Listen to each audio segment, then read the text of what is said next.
Pemirsa, kembali kita lanjutkan dialog kita masih mengenai Kartu Indonesia Sehat. Saya kembali kepada Pak Marius. Pak Marius, kalau menurut Anda kemudian kalau misalnya memang dalam manajemennya kurang, perlu diganti kalau bahkan menurut Pak Marius. Lalu kemudian ini dinyatakan laporan keuangannya belum transparan. Lalu kemudian kenapa menurut Pak Marius ini pemerintah kok seakan-akan sudah mulai gitu loh mendistribusikan Kartu Indonesia Sehat ini. Pak Jokowi kemarin dalam beberapa kunjungannya sudah memberikan beberapa kartu itu. Padahal kalau menurut Bapak ini belum jelas begitu loh. Ini bahkan bisa saja bangkrut ujung-ujungnya. Ini menurut Anda kenapa, Pak? Ya terus terang aja mungkin Pak Presiden kita ini ya itu mendapatkan info yang salah ya. Asal Bapak senang mungkin ya. Jelas sudah bangkrut, dalam keadaan bangkrut koma ya. Kok masih launching. Jangan sampai nanti kasihan Jokowi ya. Terus terang ya. Saya juga pernah waktu dia mau jadi gubernur, pernah saya juga suruh bicara untuk mencalonkan jadi gubernur. Saya bukan orang partai ya. Saya lihat kondisi seperti ini, kasihan saya lihat ini.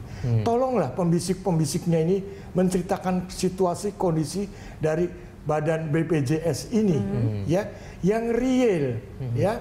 Ini udah banyak sekali kesalahan manajemen banyak ya. Contohnya yang sekarang ini kita lihat ya. Itu dasarnya tadi managed care harus ya. Asasnya gotong royong. Gotong royong di sini ya artinya yang orang tidak mampu ditambah biaya dari orang yang mampu.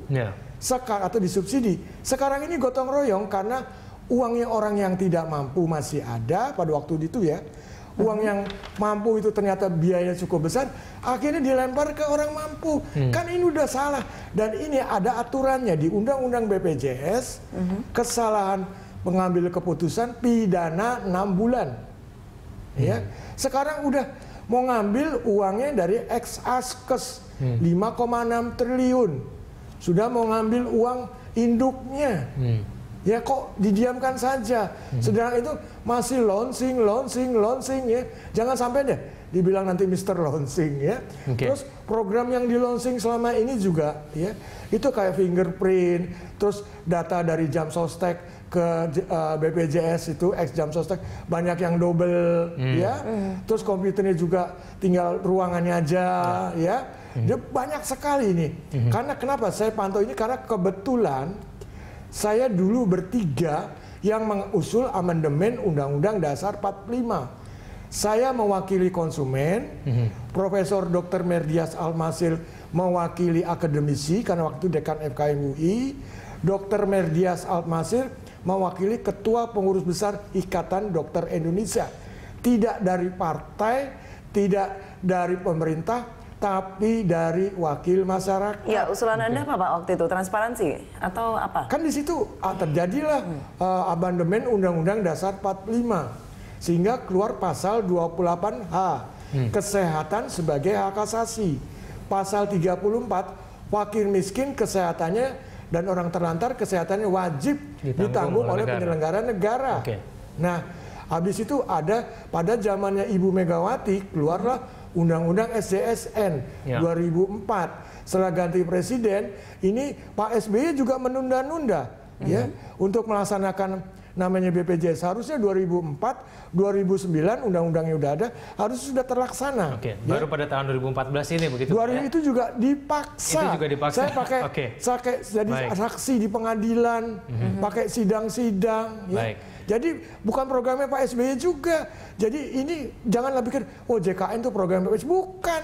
Memang sosialisasi dari BPJS, memang seremonial.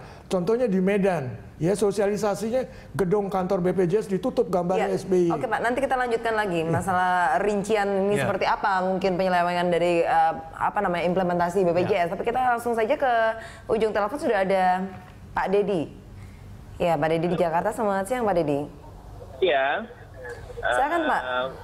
Ya, saya sebagai masyarakat aja nih, saya cuma butuh kepastian bahwa Kartu Indonesia Sehat ini bisa diterima di rumah sakit swasta. Soalnya saya ada pengalaman, BPJS saja susah diterima di rumah sakit swasta, apalagi Kartu Indonesia Sehat ini. Sekian. Halo? Ya baik. Terima kasih Pak Dedi. Ya. Ya, terima kasih Pak. Yuk, silakan ditanggapi Pak. Jadi begini Pak ya, memang yang namanya BPJS saat ini manajemen, dasarnya manajemen kalau saya ya. Kalau manajemennya benar ya, hulunya cuma manajemen ya. Hilirnya pasti akan baik ya.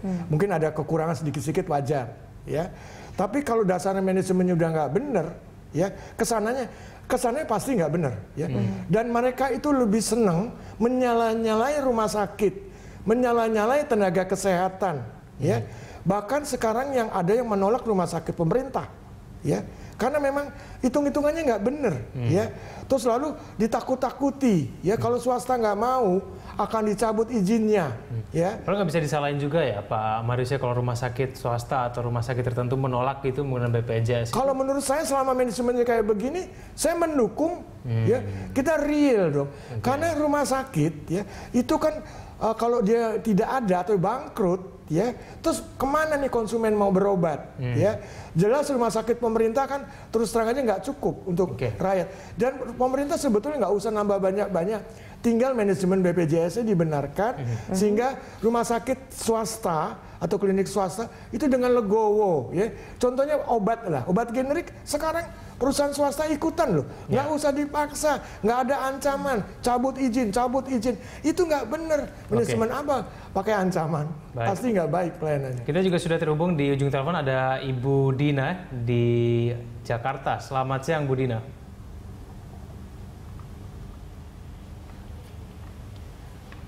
Selamat siang Ibu Dina. Baik, tampaknya sambungan kita terputus dengan Bu Dina, nanti kita coba tanyakan lagi Kembali lagi ke Pak Marius. Pak Marius, ini di setiap presiden itu kan sebenarnya mereka memang memiliki program kesehatannya sendiri, program sosial sendiri, dan itu memang harus diimplementasikan sebagai wujud konsistensi mereka selama masa kampanye. Misalnya kita contohkan SBY punya G2P, ya kan, government to person. Memang dia ada P4S waktu itu kan. Nah berarti tidak salah juga dong kalau Jokowi misalnya punya KIS, KIP dan juga KKS.